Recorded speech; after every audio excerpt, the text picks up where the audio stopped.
Le César du meilleur acteur. Et puis on essayera un jour de faire une grande cantine gratos. Yes, we can. Serge Gainsbourg, bonjour.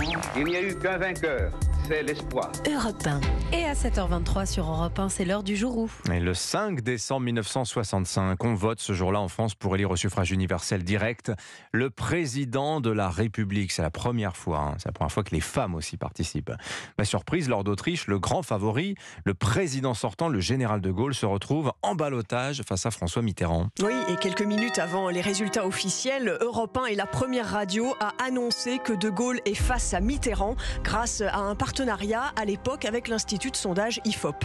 Nous sommes à l'heure actuelle pour De Gaulle entre 39 et 48. Mitterrand entre 26 et 34. Je crois que nous pouvons l'annoncer maintenant.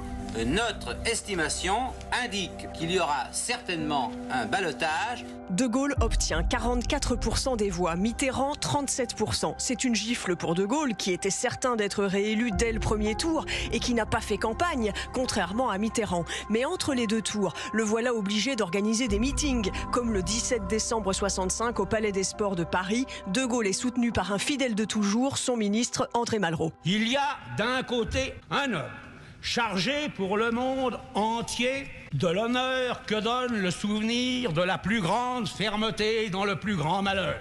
Il ne s'agit pas d'un pouvoir personnel, il s'agit d'un pouvoir historique.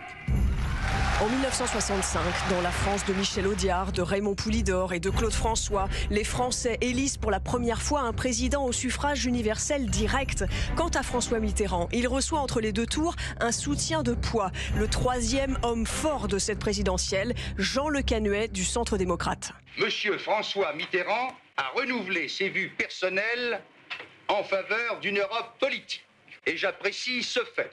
Mais il reste malheureusement lié à son entente au premier tour avec le Parti communiste. Au second tour, face à Mitterrand, De Gaulle est réélu haut la main avec 55% des voix. Mais juste avant le résultat final, sur Europe 1, son Premier ministre Georges Pompidou prononce cette phrase. Il va de soi que le général de Gaulle, après ce qui s'est passé, sera amené à repenser sa politique.